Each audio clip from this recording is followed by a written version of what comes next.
Много лет назад я переболел, и у меня остался сухой кашель. Думал, что скоро само пройдет.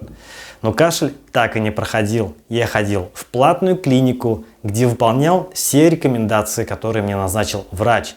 Я пил таблетки, ходил на различные процедуры, где дышал на каком-то аппарате.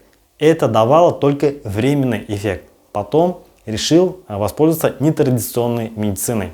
Пил китайский сироп там какой-то. А дальше ароматравами я дышал. Это не помогало вот это все. Потом я познакомился с системой комплексного подхода к здоровью. И только спустя год, больше года, я полностью восстановился. То есть, что я делал? Я пил биодоступную воду, делал очистку от паразитов на горьких травах, сделал очистку кишечника и далее дал клеточное питание. То есть, это витамины, минералы, ферменты и так далее. И только после этого у меня кашель полностью исчез. Если у кого-то есть подобная проблема, я могу поделиться своим личным опытом. Для этого пишите в комментариях слово «кашель» или пишите в личные сообщения.